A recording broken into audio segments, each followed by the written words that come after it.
विरार के सागर तटीय क्षेत्र अरनाला में स्वानंद सेवा सदन नामक ये भवन कोविड में अनाथ हुए बच्चों को सहारा देने के लिए तैयार हो रहा है। जल्दी ही ये निर्माणाधीन भवन अपने कंगुरों तक पूरी साज सज्जा के साथ निर्मित होकर अनेक दिव्यांग बच्चों की खिलखिलाहट से गूंजने लगेगा। लेकिन इन कंगुरों तक पहुंचने की कहानी आसान नहीं रही है। ये कंगुरे एक दिव्यांग बच्चे के संघर्ष और उसके माता पिता की गहन तपस्या का परिणाम है।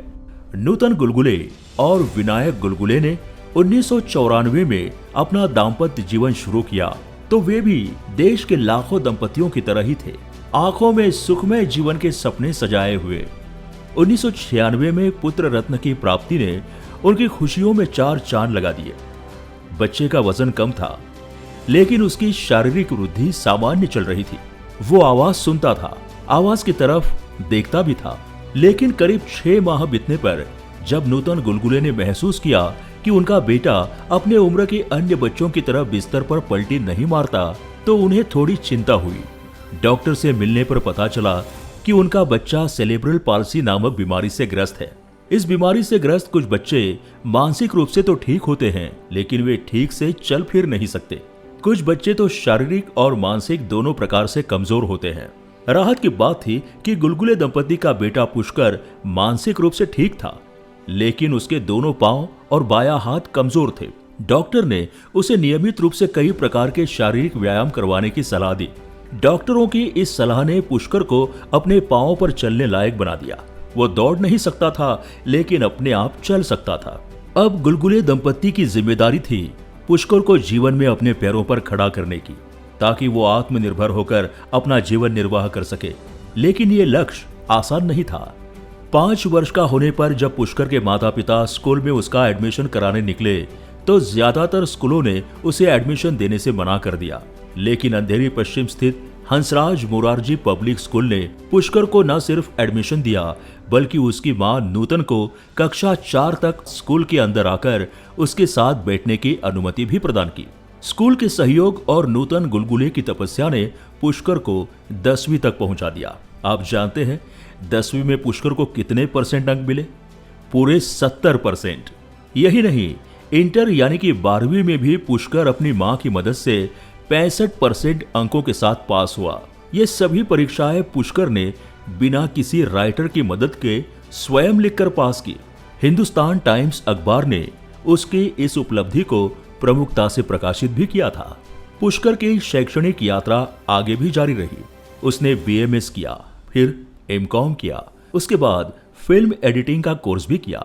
आज पुष्कर कोऑपरेटिव बैंक में कार्यरत है। ये तो था पुष्कर और उसके परिवार के संघर्ष का सफर।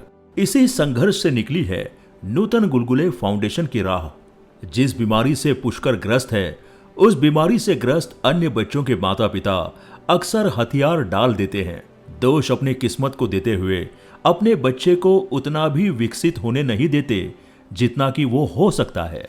लेकिन पुष्कर की आई ऐसी नहीं थी। उसने पुष्कर को उसके पैरों पर खड़ा करने का संकल्प लिया भी और उसे निभाया भी। उसका यही संकल्प पुष्कर जैसे अन्य बच्चों के माता पिता को आश्चर्य से भर देता था। तब उन बच्चों के अभिभावकों को स्कूल के शिक्षकों ने नूतन गुलगुले से मिलने के लिए प्रेरित किया। नूतन ने उन सभी अभिभावकों का भरपूर मार्गदर्शन करना शुरू कर दिया।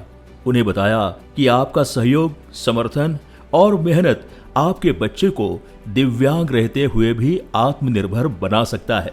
नूतन गुलगुले के पास ऐसे अभिभावकों के आने की संख्या जब बढ़ने लगी, तो उनके पति विनायक गुलगुले ने इस परामर्श के काम को संस्थागत स्वरूप देने की सलाह दी। और तभी 2014 में जन्म हुआ नूतन गुलगुले फाउंडेशन का।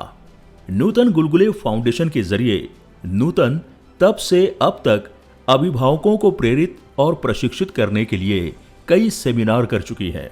अभिभावकों और उनके दिव्यांग बच्चों के साथ कई बार पिकनिक पर जा चुकी है, ताकि वे अभिभावकों को बच्चों के व्यवहार की जानकारी दे सके। इसके अलावा नूतन गुलगुले फाउंडेशन पिछले कई वर्षों से अनेक क्षेत्र में उत्कृष्ट काम कर रहे दिव्यांगों एवं दिव्यांगों के लिए काम करने वाली संस्थाओं को सम्मानित करने के लिए राष्ट्रीय स्तर का सम्मान समारोह अर्थात ध्येय पूर्ति सम्मान समारोह का आयोजन करता है। इस सम्मान समारोह में अब तक देश की कई जानी मानी विभूतियों ने उपस्थित रहकर अपना आशीर्वाद प्रदान किया है। इसी बीच 2020 में शुरू हुई कोविड जैसी महामारी ने अनेक बच्चों से उनके माता पिता छीन लिए। इनमें दिव्यांग बच्चों की संख्या भी कम नहीं है। एक तो दिव्यांगता, ऊपर से अनाथ, ऐसे बच्चों को सहारा देने के लिए नूतन गुलगुले फाउंडेशन ने राज्य सरकार के सामाजिक न्याय विभाग की अनुमति से अरनाला में स्वानंद सेवा सदन की स्थापना का संकल्प लिया।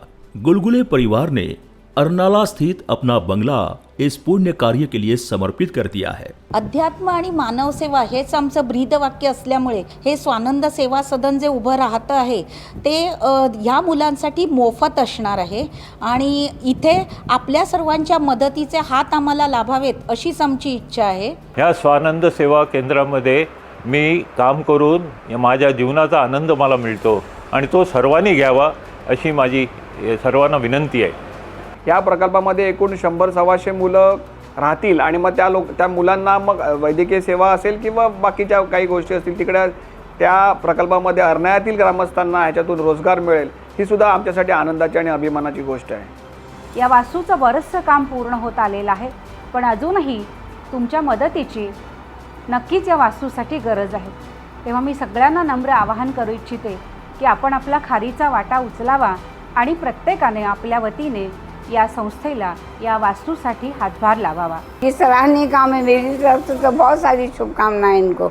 स्वानंद सेवा सदन का भूमि पूजन 3 अप्रैल 2022 को महाराष्ट्र के तत्कालीन राज्यपाल भगत सिंह कोश्यारी ने किया था। अब ये सदन अपने निर्माण के अंतिम चरण में पहुंचने जा रहा है। स्वानंद सेवा सदनची ही वास्तू 3 मजली असेल। याच्या तळ मजल्यावर श्री अक्कलकोट स्वामींचे शक्तिस्थान आहे, जे आल्या आल्या आपल्याला त्यांचं आपण दर्शन घेऊन आशीर्वाद घेऊन आपण वर आलो तर पहिला मजला आणि दुसरा मजल्यावर मुलगे आणि मुली यांच्यासाठी वेगवेगळ्या डॉर्मॅटरीज आहेत, म्हणजे जिथं मुले आणि मुली या वेगवेगळ्या राहतील। आणि तिसऱ्या मजल्यावर मग 6 रूम्स बांधलेले आहेत, जिथे आपण आपल्या कार्यशाळा घेऊ शकू किंवा आपण तिथे सेमिनार्स घेऊ शकू किंवा जी मुलं शाळेत जाणार नाहीत अशा मुलांना तिथे वर्कशॉप देऊ शकू। आणि जी मुलं जी सेरेब्रल पाल्सी मुलं असतात, काही मुलं असतात ती बौद्धिकदृष्ट्या चांगली असतात, अशा मुलांना आम्ही नॉर्मल शाळेत घालणार आहोत आणि बाकीच्यांना ह्याच वस्तूत 3ऱ्या मजल्यावर पूर्णतः प्रशिक्षण दिले जाईल आणि त्यांना स्वतःच्या पायावर उभं राहण्यासाठी असंच ते प्रशिक्षण असेल।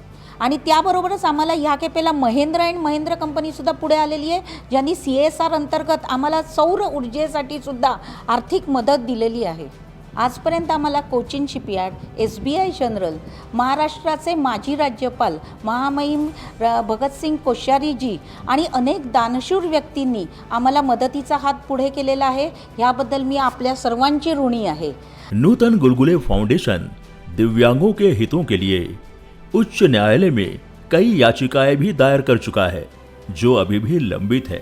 नूतन गुलगुले फाउंडेशन अपने शुभचिंतकों और सहयोगियों के आशीर्वाद से दिव्यांग बच्चों के लिए ऐसे कई संकल्प लेने और उन्हें पूरा करने के लिए कटिबद्ध है।